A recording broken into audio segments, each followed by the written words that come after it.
Napansin niyo yan mga kapatid, yung salitang put out into the deep. A challenge. Pag tayo po ay nasa Panginoon na, ang challenge niya sa atin, dahil galing tayo sa problema, sakit, kahirapan, pagsubok, kabiluan, sina-challenge niya tayo, balik ka uli sa dagat para manghuli. Go into the deep. Balik ka uli. Ang mundo nagbibigay sa atin ng discouragement. Kaya marami sa atin ayaw na mag-try, ayaw na umuli, ayaw pang umisa pa, etc. Ayaw na. Bakit? Discouraged. But Jesus' encouragement, go into the deep. Ang buhay, hindi ka malalago at hindi mo madidiscover ang iyong kakayanan at magagawa pa kung natatakot ka pumunta sa laot. Go into the deep. Sino po sa inyo ang nag-i-enjoy maligo sa mababaw? Nakakatuwa kung meron pa sa inyong maliligo sa beach, magdadala pa ng tabo kasi hindi siya marunong lumangoy. At kung kayo po ay fisherman, wala pong nanguhuli ng isda sa mababaw. Ang mga isda nandoon sa malalim. Yung puhuliin na blessing na isda nandun sa malalim. Kaya sabi ni Jesus, go into the deep. And another one, let down your nets for a catch. Ihulog mo ang iyong lambat. Meron na silang karanasan eh. Sabi nila, galing po kami doon nung Sabado pa. Nagdala na nga kami ng mooncake sa kalambaran. Pero wala namang nangyari. Wala pa rin huli. Ubus na lang yung mooncake. Pati yung lambaran. Galing po kami doon, Panginoon. See? Sabi ni Jesus, okay, sige, balik kayo sa laot, pagkatapos, hulog niyo ang inyong lambat. That's the two words of encouragement of Jesus. Huwag kayong matakot na makipagsapalaran because life is always has a risk. Amen. Merong, nung ako'y nasa Bacolod, merong humingi sa akin ng counseling kasi magtatayo siya ng negosyo sa restaurant. Tapos sabi niya, Brad, okay na po. Pumunta na po ako. May mga tao na po ako. May napili na akong lugar na ako. Paano yung Brad? Paano yung... Baka, paano pag naluhi ako? Sabi ko, ngayon pa lang, itigil mo na. Tigil mo na. Tigil mo na. Meron pang humingi sa akin ng advice. Gusto niya pong mag-asawa. Opo, gusto niya mag-asawa. Ang problema, paano Brad, pag iniwan ako, magmadre ka na lang sis. Wag mo na, wag ka na magplano mag-asawa. Bakit? Ang totoo, ang buhay laging may reason. Pumunta ka dito sa Macau, may reason. Kaya ito nararanasan ng ibang tao. Some of them, maliit lang ang risk. Yung iba naman, pinagpala kasi reward na siguro. Blessing na ng Panginoon. Dating sa kanila ng Panginoon. So, mabuti ang kanilang kalooban. But, the reality of life, pag gusto mong magpalaot, just to experience the blessings, there is always risk. There is no magnegosyo, mag-abroad, mag-asawa, ano po, basta may risk. Kaya huwag matakot. Now, ang Panginoon, yun po ang gustong sabihin sa kanilang mga mangingisda. Pinapasok niyo ako at pinagamit niyo sa akin ang buhay ninyo. Now, go into the deep. Sige lang. Ang tawag ko dyan yung sa mundo, yung mataas ang fighting spirit. Hindi po ba makakahiya yung hindi nagsisimba, nag-e-el siya dahil ang lalakas ng fighting spirit. Patay kong lang. Pero yung mga nagsisimba, nag-e-el siya dahil baka kasi Brad, baka kasi malaking nagkakaiba po ng mga kapatid. Now, pangalawa, How did they rebound from their failure? Pangalawa, they cooperated and obeyed the word of Jesus. Ang sabi po doon, sabi nung nawala ko, sabi po doon,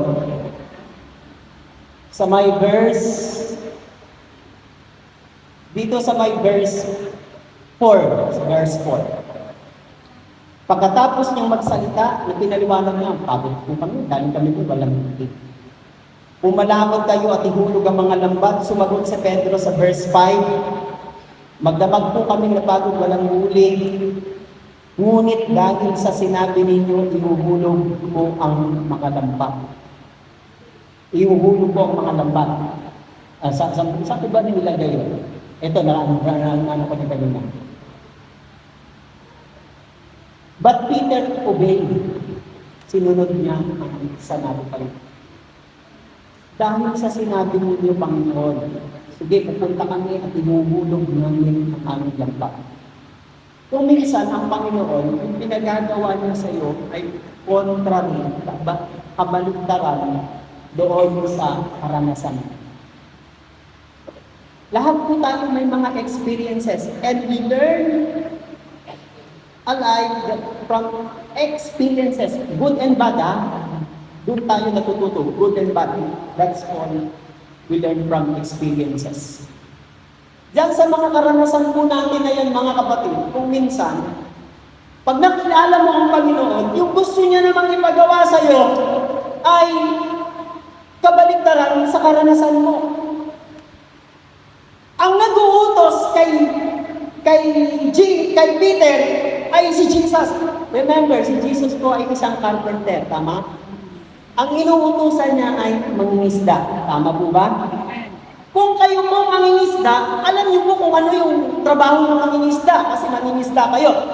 Kung ang uutos sa iyo para manghuli, dahil alam mo, mula ng hapon, wala kang huli, napagod ka, tapos yung pang profession mo, fisherman, ang mag-uutos sa iyo ay hindi mangingisda, susunod ka hindi. Magdududa ka, sabi mo, yabang naman nito. Uutusan ako, hindi naman niya yung experience, hindi niya naman yung trabaho. Ano po ang connection ng panday sa fisherman? Ang layo eh. Napakalayo. Ibang trabaho ng fisherman sa panday, malayo. Ang nag-uutos ay panday, inuutosan ang fisherman. But Peter obeyed. Ang isa po sa buhay natin, kaya hindi po tayo pinagpapala ng Panginoon, kasi instead we obey, we argue. Iba naman naman doon. Sabi mo, patawarin ko yung mga nagkasala sa akin, yung nangutang sa akin, quits na yun. Patawarin ko, ibigin ko yung kaaway ko, mahalin ko ang aking kaaway.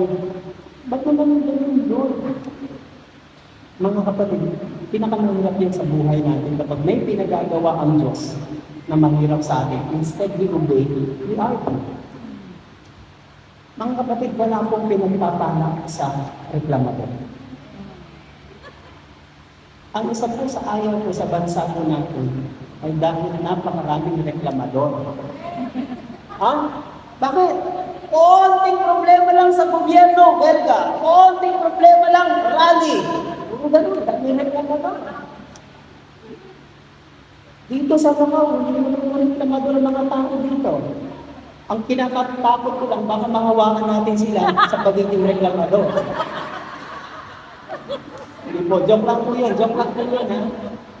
Ha? Tinan niyo po, sa mga anak po ninyo, anak po natin. Sa mga anak na natin, kung malalaki na po sila, malalaman ninyo kung sino yung pinagpala ng Diyos at yung hindi pinagpala. Karamihan sa mga anak natin na laging nakikinig, sumusunod sa atin at ginagalang tayo, ang gaganda ng kalagayan nila. Yung mga anak natin na reklamador, naawa tayo. Bakit ka ba Mama, bakit ba ako nagkaganito? Si kuya, si ate, maganda, mga manager sila. Maganda ng trabaho nila sa Macau. Bakit ako ganito? Hindi lang masabi ng mama eh, parang kasi reklamador ka lagi.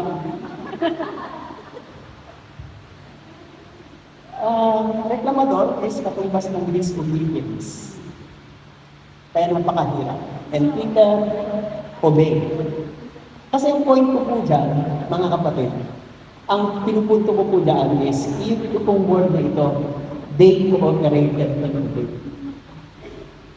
Minsan ang pinagagawa sa atin ng Diyos ay kabaliktaran sa karanasan natin. Kung kabaliktaran man yun, sundin mo pa rin kasi mas nakakaalam ang Diyos ng tama at mabuti para sa atin. Only God knows what is the best for His children. Amen. Just like you parents, kayo lang ang nakakaalam ng mabuti sa anak ninyo. Naalala ko yung palabas na movie ni Vilma Santos na kanilodin na anak. Napaka-maldita itong anak na ito, pala sapat. Iniwan daw sila ganyan. Hindi niya maintindihan na kaya ginawa niya ng kanyang nanay na nagpunta sa abroad ay para doon sa ikabubuti ng kanyang anak. Sacrifice na nga ang tawag sa ganun, mga kapatid. Because the mother or the parents, sila lang ang nakakalam ng mabuti sa kanilang anak. Kahit pa ang pupuntahan nila ay mapanganib. Only God knows what is the best for us. Kaya ang Panginoon, napakabuti niya sa atin, mga kapatid. Ha? Now, but Peter obeyed. But at your word, I will let down the nets. Yung blessing, pagpapala ng Diyos, hindi naman basta-basta yan bumabagsak at dumarating sa atin without our cooperation. They cooperated and obeyed the word of Jesus. Panginoon, kung ba, babalik ba kami doon? Hindi pa kasi marunong lumangon, natatakot din ako. Tapos, inuhulog pa uli namin ang aming lambat. O sige, gawin niyo yun. They obey. But at your word, because you say the word, I will let down the nets. Listen, kahit gaano kaganda yung nets mo, kahit gaano katibay ang nets mo, kung hindi mo susundin ang sinabi ni Jesus, ihabis mo, bitawan mo, huwag kang matakot, pakawalan mo. Kahit gaano kaganda yun, hanggang hindi mo hinahagis, hindi ka pagpapalaan ng Panginoon. Sabayan mo natin ang Panginoon. Sabayan mo siya. Let's be cooperative. Pag sinabi ni Lord, dito anak, dito tayo sa kaliwa, sa kaliwa. Huwag kang tatanan. Dito ka lang sa kaliwa din. Ay, nagugulat sila. Saan ba yun? Saan ba yun eh? Dito yung papunta sa San Manuel paakyat eh. Bakit tumigil? Siguro nahirapan na naman maglakad. May rayuma na siguro to. Bata-bata pa, may rayuma na. Dito tayo anak, paakyat dito. Papunta doon sa San Agustin. Saan ka lumiko? Dito ako sa kanan eh. Pababa ako. Diba, bago kayo makdyan, may makanan mo pa ganun. Pag ginusto ng Panginoon, paabante, sige, abante tayo. Gusto ng Panginoon, hindi ko sundan lang natin. Cooperate. You listen. Habang kuminsan ang concern lang natin sa pagsunod natin sa Panginoon, i-bless tayo ni Lord. But we don't know, hindi na po natin alam, pag sinusunod natin si Lord, hindi lang naman tayo binibless ni Lord. May mangyayari sa buhay natin. Pag sinusunod natin si Lord, may nababago sa buhay natin. May nababago. May nababago. Pag sumusunod tayo ng Lord, obedience is very important to the Lord. Napakahalaga nito. Sa inyasan niyo ako ha, abutin ako ng alas 5. Sa inyasan